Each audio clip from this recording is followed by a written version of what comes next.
My girlfriend is an agent begins by showing a man in a hat running away from a group of people chasing him into the middle of the forest. Not long after, the man was confronted by another man, and the two of them then got into a fierce fight until the man in the hat was finally defeated. The man in the hat turned out to be an undercover cop spying on the area's drug cartel. The drug lord and his henchmen managed to break his disguise and forced him to submit evidence in the form of drug transactions that could reveal the crimes they had committed so far. Since the cop was reluctant to say anything, the drug lord, Xiong, ordered one of his henchmen, a man named Guo Zheng, to shoot him. After that, gunshots were heard. However, it is not shown what happened to the undercover cop. Meanwhile, at Huangxiang High School, a student named Fang Ji-yan is about to go to his class with his friend, a young man named Chai Kun. Fang Ji-yan is a student who often misbehaves at school by pranking his friends.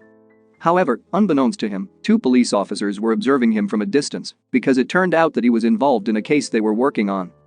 He was found to have taken a very important piece of evidence, which had accidentally fallen out of his pocket from the undercover cop. Because of that, the police captain ordered one of his subordinates, a young woman named Xu Xiaojing, to disguise herself as a student at Huangxiang High School and take back the evidence that Fang Ji-yan took, so that they could eradicate the drug dealers who had been their target for a long time. At first, Xiaojing refused because she didn't want to disguise herself as a high school student. But because she has no choice but to carry out the mission or be expelled from the police force for not successfully graduating from the police academy. Turning back to Fang Ji-yan, who saw a student being bullied by delinquent students at his school.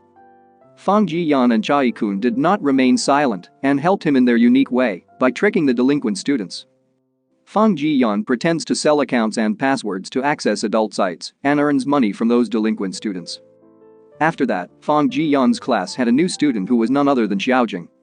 Because of her mission, Xiaojing decided to sit next to Fang Ji-yan. But he pranked her instead and demanded payment if she wanted to sit next to him. Even though Chai Kun had offered an empty seat next to him so that Xiaojing could sit there, she refused and chose to pay Fang Ji-yan as she could. In the evening, the delinquent student who bought the account and password from Fang Ji-yan to watch adult films seemed to have already prepared in his seat to watch the films. But as it turned out, what he saw on his computer screen was not what he expected, so he became angry with Fang Ji-yan. The next day at school, Xiaojing tries to find evidence that Fang Ji-yan might have hidden in his bag. While he was asleep, she secretly dug through the bag in his desk drawer, but instead found unimportant items, one of which was a cactus plant. Because her fingers were accidentally pricked by the cactus thorns, Xiaojing screamed, waking Fang Ji-yan up. Shortly afterward, the delinquent student who was tricked yesterday by Fang Ji-yan and Chai Kun demanded compensation because Fang Ji-yan had tricked him. The fat young man named Yang then ordered his henchmen to gang up on Fang Ji-yan and Chai Kun, but they managed to defeat the gang of delinquent students, even though it was only the two. When they were about to prank the delinquent students, Xiaojing suddenly appeared and threatened to report their actions to the teacher. Chai Kun tried to persuade her by taking her to eat with him and Fang Ji-yan. She accepted the offer, thinking it was an opportunity to approach Fang Ji-yan and retrieve the evidence. When the three of them finally arrived at the restaurant, Xiaojing purposely spilled soup on Chai Kun to make him go to the bathroom to clean his clothes and left the two of them alone. After Chai Kun left, Xiaojing then spilled the soup on Fang Ji-yan. But this time, she volunteered to clean his clothes. However, just as she was about to take off Fang Ji-yan's shirt, hoping to find evidence, Chai Kun suddenly appeared, and in the end, her plan failed. When the three of them came out of the restaurant, Yang was waiting for them with his cousin and gang, who looked eccentric. They then got into a fight with Fang Ji-yan and Chai Kun, but both could easily defeat them. The next day at school, Yang and his friends finally admit defeat and consider Fang Ji-yan as their boss. On the other hand, a man named Kong was seen observing Fang Ji-yan from a distance while calling someone who was none other than Xiong. They were apparently planning something with Fang Ji-yan by involving a woman named Mandy. Not long after, a beautiful and sexy woman arrived at Huangxiang High School who turned out to be Mandy, the new doctor at the school. The male students seemed fascinated by Mandy's beauty and competed to approach her. On the school grounds, Fang Ji-yan was suddenly approached by two students carrying sharp weapons, but he managed to scare them both away. On the other hand, for some reason, Chai Kun seemed to be trying to explain to Xiaojing about Fang Ji-yan being so mercenary. However, she paid no heed to him and left immediately. Not long after, Chai Kun was suddenly ganged up by a group of unknown people. Seeing his best friend battered, Fang Ji-yan rushed to take him to the infirmary, where they were stunned to see Mandy's beauty. After her target arrived there, Mandy kicked Chai-kun out of the school medical room so that she could be alone with Fong Ji-yeon. On the other hand, Xiaojing saw Mandy trying to seduce Fong Ji-yeon. But then, he left after being told that someone was looking for him. Before leaving the infirmary, Fong Ji-yeon noticed that the flash drive he was carrying had fallen on the bed and rushed to pick it up, where it was witnessed by both Xiaojing and Mandy. Outside the school, Fong Ji-yeon met the person looking for him, who turned out to be a girl wearing a Sailor Moon costume. She gave something to him and then left. Xiaojing sees them, then asks Fong Ji-yeon about the girl, but he ignores her. Meanwhile, Chai-kun accidentally runs into the girl who saw Fong Ji-yeon and secretly follows her to her home. Chai-kun knocked on her door, hoping to get acquainted with the beautiful girl. The girl opened the door shortly and ushered Chai-kun in. After that, he immediately realized that she had changed into a kimono. She served him a drink and climbed the stairs to the top floor. The girl came back down shortly after and changed into a sensual outfit. Chai-kun looked excited, but he immediately realized she was Yuan, Fong Ji-yeon's sister. Hearing Fong Ji-yeon's voice from the doorway, Chai-kun took Yuan upstairs to hide. On the other hand, Fong Ji-yeon, who had entered the house, was trying to find his sister's whereabouts. However, the doorbell rang, and it turned out to be Mandy. She then forces her way into the house and seduces Fong Ji-yeon to get the flash drive. Shortly afterward, Xiaojing arrived in front of Fong Ji-yeon's house and knocked on the door. Seeing Xiaojing's arrival, Fong Ji-yeon took Mandy upstairs to hide, where they met Chai-kun and Yuan, who were hiding there. But in the end, it was Xiaojing who barged into Fong Ji-yeon's house, discovering the whereabouts of Fong Ji-yeon and the others hiding in the cupboard. After that, they sat down together, and Fong Ji-yeon gave the flash drive to Xiaojing. When she was about to hand the flash drive over to her superior, Xiaojing was suddenly blocked by Mandy, who was about to snatch the flash drive. The two then engage in a fierce fight, in which Mandy manages to injure Xiaojing, knocking her unconscious and retrieving the flash drive. The next day, Xiaojing, treated at the hospital, told her superior that she had failed her mission.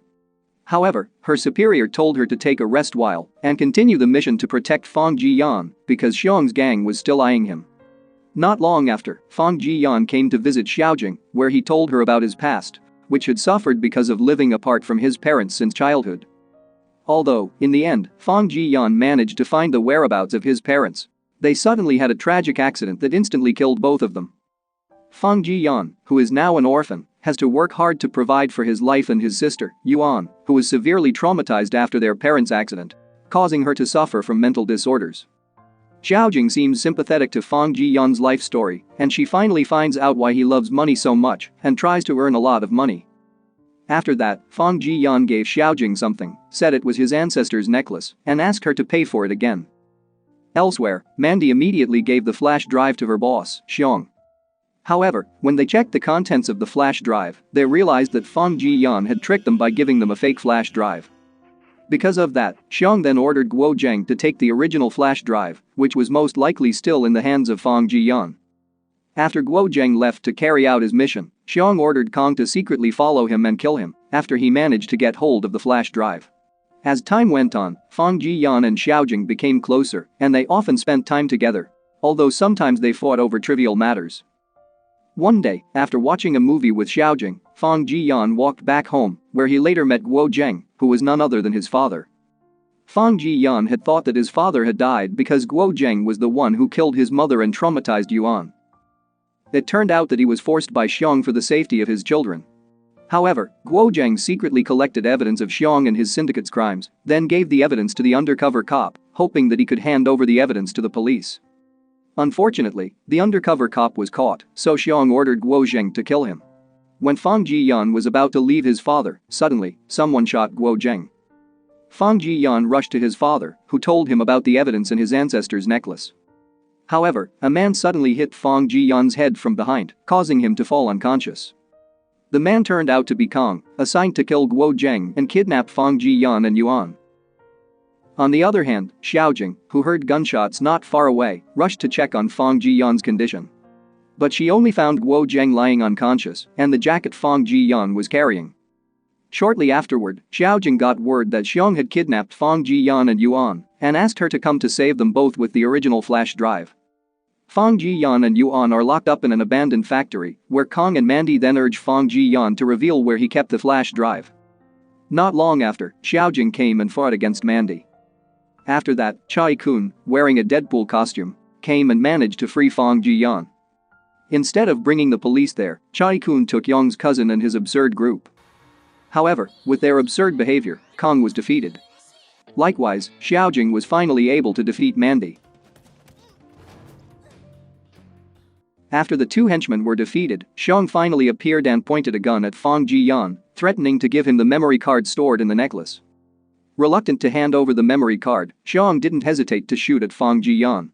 However, Xiaojing swiftly charged forward to protect him, resulting in her being shot in the stomach instead. Chai-kun and his absurd group then gang up on Xiong and managed to defeat him. Meanwhile, Fong Ji-hwan looked so shocked that Xiaojing was badly injured protecting himself. After that, the police finally arrived and immediately arrested Xiong and his syndicate. 3 months later, Fong Ji-hwan seems to be sitting alone in his class because Xiaojing did not return to school after the incident. He then realized he had fallen in love with her and missed her very much. When he came home from school, Fong Ji-hwan reunited with Xiaojing after a long time. She was now wearing a police uniform, indicating that she had graduated from the police academy. The moral that can be learned from this movie is to be wary of transfer students who suddenly enter our school, because it could be that the student is a police officer or an undercover criminal.